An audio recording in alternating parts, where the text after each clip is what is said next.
For Comedy Hype News, I'm Symphony Thompson. Everyone can't stop talking about last night's BET Awards, which is supposed to celebrate the best in Black entertainment over the past year. Now, of course, there were viewers who voiced their frustration with some of the performances and nominees, asking the question, who are the BET Awards intended for? The Boondocks has always been a vocal critic of BET in general, even dedicating several episodes to spoof the network back in 2007. That led to the episodes being banned from airing on television for some time. Series creator Aaron McGruder has frequently lampooned BET for its poor quality programming, stereotypical content, negative influence, and has even accused them of dumbing down Black people. After the award show aired last night, many viewers would take to social media to express the same thoughts as McGruder and the Boondocks, claiming that BET is harmful to the very people it aims to entertain. Our leader, Bob Johnson, had a dream of creating a network that would accomplish what hundreds of years of slavery and malt liquor couldn't. The destruction of Black people! Since BET came into existence, terrible things have happened to Black people. Dropout rates, teen pregnancy, unemployment, and incarceration have skyrocketed since our debut 25 years ago. Next month, we're gonna have our first award show honoring video hosts, or as I like to call it, a award show. Today we've got some Comedy Hype analysts joining our show for the very first time, comedians Steve Brown and Marvin Hunter, to talk about if the Boondocks were right about BET. But first, let's give y'all a warm welcome. Welcome to the show. Thank you for having us. I appreciate it. I'm happy to have y'all here. Some veterans in the game to be able to talk about some of the things that we're seeing. Marvin, I'll start with you. So, BET Awards happened last night. Yeah. A lot of people are reacting to it. First, just your thoughts. What were your thoughts on the BET Awards? A lot of ass. Yeah. A lot of borderline too much. Yeah. Borderline too much. I mean, I have no problem with, with the lightheartedness and even a little bit of the ratchet, but where's the balance? Yeah. Where's the balance? We got to have a balance. This not all ratchet, twerk. Give us some more Lauryn Hill. Yeah. Some more stuff like that. Give us some Rhapsody. Give us some of that. Some more conscious stuff, some more neo-soulish type stuff. That was my opinion. It was too much ass. Absolutely. Steve, what were your thoughts on it? I'm with Marvin on it. A lot of ass, a lot of nakedness. As a matter of fact, watching it, I got naked. But we need more balance. And I think that the talent was overshadowed by sexism. And it turned a lot of people off on. And again, I think we need to bring back talent and substance because and it's like they're not really aware of, or they're just oblivious to who's watching, right. and it's sending a huge message that's not a good message to the younger generation, and it's not good to me.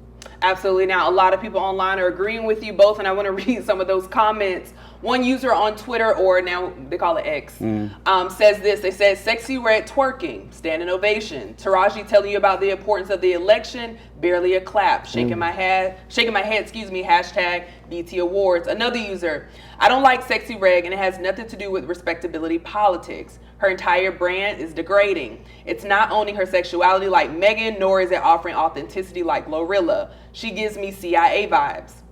Last one, someone else brings up Ice Spice. They say Ice Spice deserves all the criticism that y'all be trying to put on Megan for relying on twerking for sales and always sounding the same. I'll read one more. "The crowd being more hyped for Sexy Red than Victoria Monet told me everything I needed to know. Hashtag BT Awards." Steve, I see you shaking your head.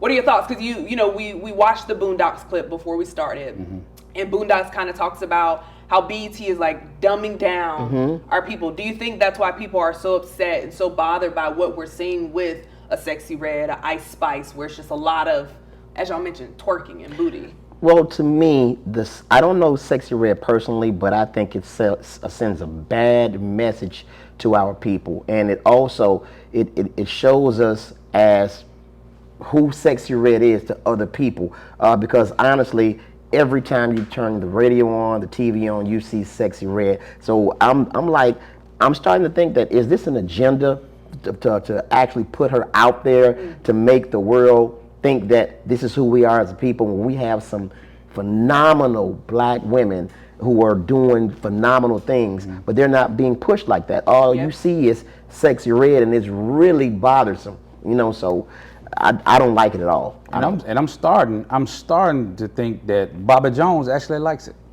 I think Bobby Jones, he likes seeing ass, because how are you there every year? He was there again? Yes, he was there again. I mean, oh my God. I don't understand. And then why do the gospel stars? Why are the gospel stars even there?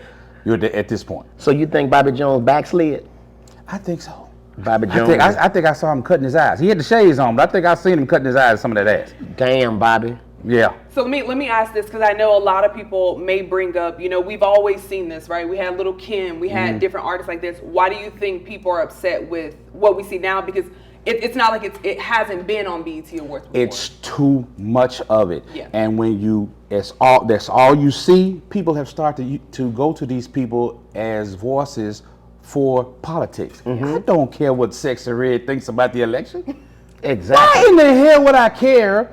Even Cardi, I don't care. Yeah. You know what I'm saying? But we see them so much to where they become representation of black people, and they are not. That is a small portion. But if that's all you see, you think that's everybody. And you know, and what's crazy is, again, Taraji mentioned something about the election. Correct. Nobody clapped. Silence. But as soon as Sexy Red twerked and sung that song or whatever she's doing, everybody's just off into it. So it's like if you give somebody something more than enough, they're gonna get, like I would say, hypnotized or whatever, and they're gonna go with the narrative. Yeah. And that's what's being pushed.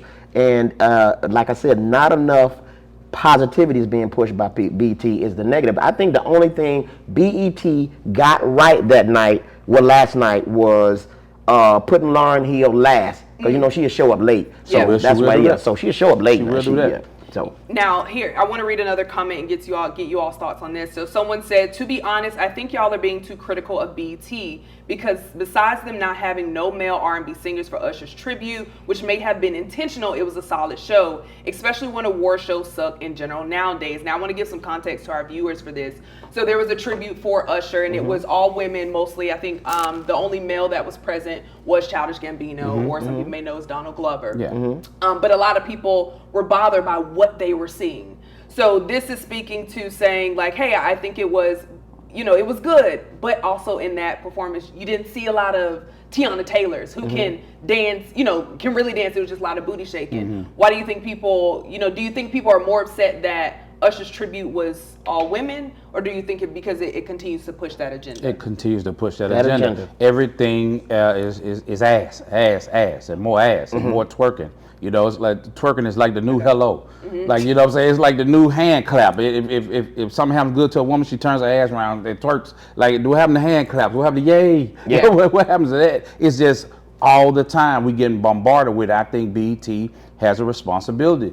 They're dropping the ball, because they'll say the consumer pushes this. No. If you continue to bombard people with a certain thing, just like a song on the radio, you hear it for the first time, you don't like it. Keep hearing it, it'll start growing on you. Yeah. That's what's happening. I think that they're pushing ratchetness instead of black excellence. I think they're pushing ratchetness instead of black excellence, and I think that is their goal. Yeah. They think that everybody wants to see twerking and doing all this craziness, but they've clearly forgotten about black excellence. You know they're gonna call us old heads hating. Oh yeah. You know, I know you're gonna say that. Yeah, I don't really care. Yeah, but you know, it is what it is. And it's, But no, I'll add in, because as a young woman here, like, I would say the same thing. It was too much for me. It was, I needed that balance of, especially when I heard a Lauryn Hill that made me think. She made me lean in and actually listen, as opposed to when I watched an Ice Spice, I was just like, she's in her lingerie and fur boots. Right. And the most I can say about her is like, oh, she has a nice body. Or, oh, you know, she's like, oh, you know, she's twerking. To me, it was just too much. But It's cool to Stephanie, I be want to say this shallow. though. You said as a young woman, we young men too. Y'all are. Y'all young men. I don't agree with that. We young. Well, I don't agree with that. because I know I don't feel like it. we watched the Boondocks clip before we started, but I want to give our audience a chance to watch it as well. So let's take a look at this clip. Our leader, Bob Johnson, had a dream of creating a network that would accomplish what hundreds of years of slavery and malt liquor couldn't. The destruction of black people! Since BET came into existence, terrible things have happened to black people. Dropout rates, teen pregnancy, unemployment, and incarceration have skyrocketed since our debut 25 years ago. Next month, we're gonna have our first award show honoring video hosts, or as I like to call it, a award show. Some little nigga named Huey Freeman. Apparently he all critical of the network and talking about he's starting a hunger strike. What did we ever do to him except try to destroy black people? What's the problem? This hunger strike will continue until BET is taken off the air, offices shut down, and all its top executives commit Japanese ritual suicide. Now, I know we watched that earlier. Marvin, I'll come to you since we ended with Steve Last. What did you think Boondocks got right in that clip? All of it. You know, let me tell you what I like about Boondocks. They police our community, and we are our brothers' keepers, and there's a pushback against that. You know, nobody tell me what to do. You hate. No. We've always had people to police our community, and we need that to provide balance. The Boondocks does that. I think they got it right. Yeah, Steve, what do you think? I feel like the Boondocks got it right as well. They're 100% correct. Now, I don't know if BET is intentionally pushing this agenda to hurt us, right, or if it's somebody behind it or whatever, but I will say this, Boondocks is putting the word out there that we can't put out there, because every time, you know, someone like us or us old men put it out there, then we're considered as being haters. In this day and time, we are so sensitive to constructive criticism until we can't say a word about anything. You know, pretty soon everybody on BET is going to be naked and be like, man, what is this? They're naked. You just hating. So, you know, you can't say anything now. So I'm thankful for that episode, you know, of the Boondocks. Absolutely. Now, I want to close out with this question. I think it's fair to ask, right? Because when you look at BET, it's a business, right? And BET is, especially the awards, is supposed to be a reflection. So do you think BET's the blame for just being a reflection of the culture? Like they're just pushing what people like. People like a Sexy Red because people got upset that Tyla won Best New Artist over Sexy Red. So imagine if a Sexy Red wasn't there, people would be even more upset. Yeah. Or should BET be more of a leader and say like, hey, I know this is what you guys like, but we're gonna lead you into like where where things should be for the culture. I think that it should be a truthful reflection of us. We are of excellence, and I feel like they should be pushing it more and let the chips fall where they may. You know, I feel like there are still a whole lot of positive black people who want to see black excellence, and I really feel like if you did push that, they would support it. I really believe that. Let me ask you, what are your thoughts about people being upset over Tyla getting Best New Artist over Sexy Red? Well, number one, those are the people who like Sexy Red, and those are the ratchets. I know I'm gonna get some heat from it, but those are the ratchets that like that type of stuff. This young lady, she's artistic, she's beautiful, she's showing what black excellence really is, and she's showing what talent really is. Yeah. Sexy Red to me is just pushing an agenda to really destroy our young ladies and the image of the black woman. So I have to go with this young lady, and for you to get mad about this young lady winning over Sexy Red, you got to check yourself. You got to look in the mirror and say, man, where am I, and how conscious am I of what's really going on? Yeah, I saw a couple people comment on that too. She's more international. You know, she's actually been in different places. She's where pushing black excellence, and she's pushing real talent. Yeah, I agree. Marvin, You know what it feels like? It feels like we're in a never-ending school talent show, right? And they invite the community to come see it. But all we keep seeing is special ed class. That's all they keep putting out there is a special ed class. And so the people in the community think, well, that's all the talent we have in the school is special ed. Yeah. That's what it feels like. Because you keep pushing them. You keep pushing that. And I'm not saying nothing wrong with special ed. Don't come because for you me. ain't had to say that. But I did say it. And because it struck a nerve, you know what I mean. That's what it feels like. Yeah. That's what it feels like. Like we don't have no AP class students that can come in here and do something. Thank you. You know what I'm saying? We just got his. We got to see special ed. You know what I'm saying? This is everybody Mongo. Everybody. I'm tired of it. But you said it again, Marvin. You say AP. Don't say. And yes, I did. Because you yes, I did. Put my business in the streets. Just say AP. Don't be saying all that. I was in special ed class too for 2 weeks. But I'm just not long. I think, as you mentioned, though, there does need to be more of a balance. Like I would love to see more of a balance. I would have loved to see a Rhapsody on there. I did love to see Lauryn Hill, but just more of a balance. There was just a lot of booty for me last night, and I just left like, you know what, I'm good. I just need to go cleanse after watching it. How you want to go take a bath? Yeah, the screen smells stinking. My whole front room was stinking. And artists, and again, don't get me wrong, like artists, I think artist development is just the biggest takeaway is what we want to see. Because even Glow Real. I remember watching her. I think it was last year or the year before. She didn't have a lot of stage presence, but this time it looked like she actually has some development. Yeah. So it's not just because it's ratchet. It's just we want to see more artists develop. Yes.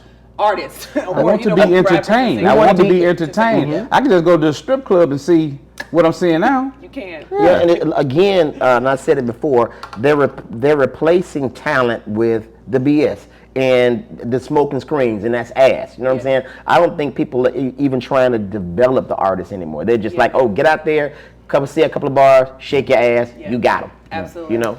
Now, before we head out, speaking of talent, both of you are two talented comedians that we have here, and I know you all have a podcast. Oh, yes. So if you can just tell us how we can keep up with you all, what you have going on, what we can look out for, whoever wants to go first, I'll go. Get at us at the Yeah We Talk Like This podcast, and you can get at me at comedian Marvin H1 on Instagram, same thing on Twitter, and you know I'm just out here doing my thing. I'll be in Orlando this coming next Wednesday and Thursday of next week. I'll be down in Orlando, open up for Ricky Smiling and Friends. Absolutely, congratulations. Hey, check us out, man, weekly on the Yeah We Talk Like This podcast. Phenomenal cast, man. We talk about any and everything under the sun. Of course, I'll be in San Diego, California tomorrow. You can check me out, follow my Instagram, Comic Steve Brown, and of course I'm on Facebook, Comedian Steve Brown fan page. And now I made it in life because now I'm a comedy hype analyst. Yes. Come on.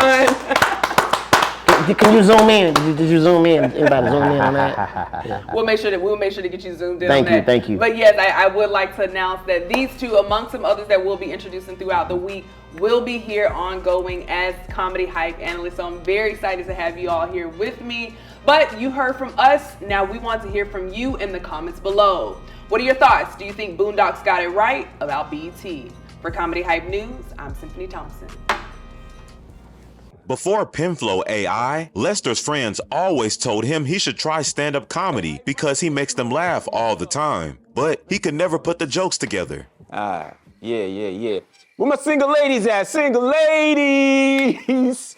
After Pinflow AI, Lester got his own comedy special. And so I told her, what you mean, who this? You called my phone! Before Pinflow AI, Lester was the worst freestyle rapper ever. My mama black. Y'all are too. You. After Pinflow AI, Lester became a top 5 battle rapper of all time. Yo, check it. Step to me, you get obliterated. Your weak lines make me yawn. You're outdated. My rhymes hit harder than a brick. I'm elevated. No competition to me. They migrated. Before Pinflow AI, Lester never knew how to speak to his crush. Yeah, there was something I wanted to tell you. Yeah, you was smelling different last night. Oh, no, I ain't mean it like that. No, it was not even like that. No. After Pinflow AI, Lester was never at a loss for words. Yeah, last night, you was smelling like we should have just left in the same car. With Pinflow AI, you're never at a loss for words. It's the friend you've always needed.